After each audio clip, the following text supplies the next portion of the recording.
ఈ మారిగా అయిపోయినాయని. కానీ దిగమింగుకున్నా.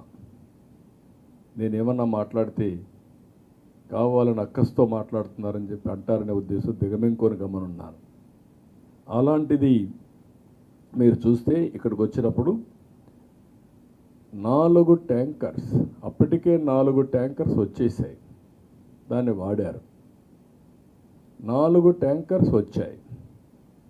4 ట్యాంకర్స్ చెప్పినా వినలేదు కాబట్టి అక్కడి నుంచి ఈయనకుండే అధికారం ఉపయోగించుకొని ఎన్డీడీబీ ల్యాబ్కు పంపించాడు. ఎన్డీడీబీ ల్యాబ్కు పంపిస్తే అది 16/7/2024, 23/7/2024 రిపోర్ట్స్ బ్యాక్ వచ్చాయి. ఆ రిపోర్ట్స్ బ్యాక్ వస్తే ఆ రిపోర్ట్స్ని బేస్ చేసుకొని అతను యాక్షన్స్ మొదలుపెట్టాడు. ఆ రిపోర్ట్స్ మీకు అందరికీ ఇచ్చాం. ఇది ఎన్డీడీబీ ఇచ్చిన రిపోర్ట్, నేను ఇచ్చిన రిపోర్ట్ కాదు, మా గవర్నమెంట్ తయారు చేసిన రిపోర్ట్ కాదు. ఇది నాణ్యత లేదనేది ప్రసాదం టేస్ట్ చేసిన ప్రతి ఒక్కరూ చెప్పగలుగుతారు. ఎందుకు నాణ్యత లేదు అనేది ఇంతవరకు ఎవరు ఎస్టాబ్లిష్ చేయని ఫ్యాక్టర్. ఈఓ కూడా చెప్పాడు, మీరు మార్చుకోండి అని చెప్పాడు. కొంతమంది కొంత ఇంప్రూవ్మెంట్ చూపించారు. దానివల్ల నాణ్యత కొంత పెరిగింది, భక్తుల్లో సాటిస్ఫాక్షన్ పెరిగింది. కానీ పూర్తిగా సాటిస్ఫాక్షన్ వచ్చిందా లేదా ఇంకా టెస్ట్ చేసుకోవాలి ఇంప్రూవ్మెంట్లో. ఎవరైతే ఈ కంపెనీ ఉందో వినకపోతే అది నబార్డ్ ల్యాబ్ పంపించారు ఎన్ఏబిఎల్ అక్రిడిషన్ కోసం. వీళ్ళ దగ్గర అది కూడా లేదు. దానికి కూడా 75 లక్షలే అవుతుంది. అది కూడా లేదు. అది పెట్టుకోవాల్సింది పెట్టుకోలేకపోయారు. అది పంపించినప్పుడు వాళ్ళు ఇచ్చినటువంటి షాకింగ్ రిపోర్ట్ ఇది.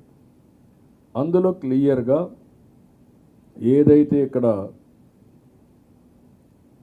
పాయింట్ నెంబర్ 1 ఎస్ వాల్యూ, ఆ ఎస్ వాల్యూకి కోరిలేషన్ విత్ ఏమేమి ఇంగ్రీడియంట్స్ ఉన్నాయో చెప్పే విధానం. 86.62 ఎస్ వాల్యూ ఉంది. ఉండవలసింది 98.05 నుంచి 101.95 ఉండాలి. దీనికి కారణాలు ఏంటంటే soybean, sunflower, olive, rapeseed, linseed, wheat germ, maize germ, cotton seed, fish oil. ఇవన్నీ ఏదైనా ఉండే అవకాశం ఉంది. నెంబర్ 3 2 కూడా ఉంది, అది చదవడం లేదు, 3 చదువుతున్నాను. నెంబర్ 3 22.43 ఎస్ వాల్యూ ఉంది. 95.90 నుంచి 104.10 ఉండాలి. ఇది రావడానికి కారణం ఏంటంటే పామ్ ఆయిల్, బీఫ్ టాలో, ఈ 2 కారణం. నెంబర్ 4 ఇది ఎస్ వాల్యూ 117.42 ఉండాలి. 97.96 నుంచి 102.04 ఉంది. దీనికి కారణం లార్డ్, LARD అంటే పంది కొవ్వు. ఇవి క్లియర్గా ఈ రిపోర్ట్ ఇచ్చారు.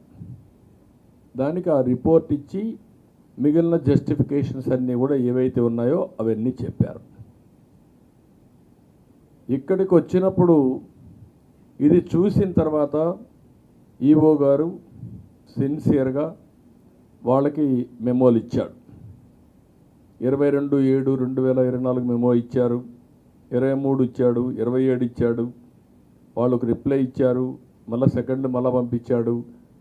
ఇవి సీరియస్గా అతను చేయాల్సినంత పెనాల్టీ ఒక 5% వేయడం, వాళ్ళని బ్లాక్ లిస్ట్లో పెట్టడం, ఇవన్నీ చేసి అబ్జెక్షన్స్ అన్నీ వాళ్ళు చేసినట్టు కూడా మళ్ళీ పంపించి ఆ రిపోర్ట్ పెండింగ్ ఉంది. అంటే వాళ్ళపైన యాక్షన్స్ అని చేసుకుంటున్నాడు. రెండోది ఒక ఎక్స్పర్ట్ కమిటీ వేశాడు.